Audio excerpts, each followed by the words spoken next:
Good morning. ਮੇਰੇ ਨਾਲ ਨੇ ਅਸ਼ਵਨੀ ਕੁਮਾਰ। ਅਸੀਂ ਅੱਜ ਇੱਕ ਕਿਰਿਆ ਕਰਨ ਜਾ ਰਹੇ ਹਾਂ।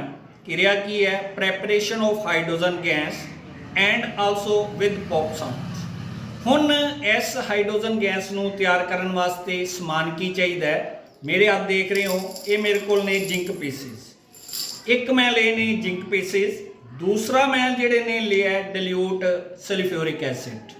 ਨਾਲ ਮੇਰੇ ਕੋਲ ਜਿਹੜੇ ਨੇ ਵੋਲਟ ਬੋਟਲ ਹੈ, ਆ ਮੇਰੇ ਕੋਲ ਡਿਲੀਵਰੀ ਟਿਊਬ ਹੈ। ਹੁਣ ਮੈਂ ਕੀਤਾ ਕੀ ਹੈ, ਪਹਿਲਾਂ ਮੈਂ ਇਹਦੇ ਵਿੱਚ ਜਿਹੜੇ ਨੇ ਜ਼ਿੰਕ ਪੀਸਿਸ ਪਾ ਲਏ। ਜ਼ਿੰਕ ਪੀਸਿਸ ਦੇ ਜਿਹੜੇ ਨੇ ਪਾਉਣ ਤੋਂ ਬਾਅਦ ਜਿਹੜੇ ਨੇ ਇਸ ਦੇ ਥਰੂ ਜਿਹੜੇ ਨੇ ਮੈਂ ਡਿਲੂਟ ਸਲਫਿਊਰਿਕ ਐਸਿਡ ਇਸ ਦੇ ਵਿੱਚ ਪਾਇਆ।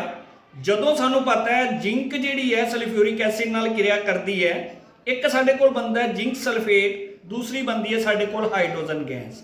ਉਸ ਹਾਈਡਰੋਜਨ ਗੈਸ ਨੂੰ ਕੀ ਕੀਤਾ, ਅਸੀਂ ਇੱਕ ਸਾਬਣ ਦੇ ਘੋਲ ਦੇ ਵਿੱਚ ਜਿਹੜੇ ਨੇ ਇਕੱਠਾ ਕਰ ਲਿਆ। ਹੁਣ ਅਸ਼ਵਨੀ ਜੀ ਜਿਹੜੇ ਨੇ ਇਸ ਦੇ ਜਿਹੜੇ ਨੇ ਘੋਲ ਦੇ ਨੇੜੇ ਜਿਹੜੇ ਨੇ ਲੈ ਕੇ ਜਾਣਗੇ, ਕੈਂਡਲ ਨੂੰ ਲੈ ਕੇ ਜਾਣਗੇ। ਜਦੋਂ ਅਸੀਂ ਇਸ ਦੇ ਨੇੜੇ ਜਿਹੜੇ ਨੇ ਕੈਂਡਲ ਲੈ ਜਾਵਾਂਗੇ ਤਾਂ ਤੁਸੀਂ ਦੇਖੋਗੇ ਇਹ ਜਿਹੜੀ ਹਾਈਡਰੋਜਨ ਗੈਸ ਹੈ ਉਹ ਵਿਦ ਪੌਪ ਸਾਊਂਡ ਜਿਹੜੀ ਹੈ ਉਹ ਬਣੇਗੀ। ਅਸ਼ਵਨੀ ਜੀ ਕਰਕੇ ਦਿਖਾਣਗੇ ਤੁਹਾਨੂੰ। ਆ ਦੇਖੋ, ਇਹ ਜਿਹੜੀ ਹੈ ਹਾਈਡਰੋਜਨ ਸਾਡੀ ਜਿਹੜੀ ਹੈ ਗੈਸ ਪ੍ਰੋਡਿਊਸ ਹੋਈ। ਤਾਂ ਪ੍ਰੋਡਿਊਸ ਹੋਣ ਤੋਂ ਬਾਅਦ ਜਦੋਂ ਅਸੀਂ ਇਸ ਨੂੰ ਕੈਂਡਲ ਨੂੰ ਇਸ ਦੇ ਨੇੜੇ ਲੈ ਕੇ ਗਏ ਤਾਂ ਇਹ ਜਿਹੜੀ ਹੈ ਪੌਪ ਸਾਊਂਡ ਜਿਹੜੀ ਹੈ ਇਸ ਨੇ ਪ੍ਰੋਡਿਊਸ ਕੀਤੀ। Thank you.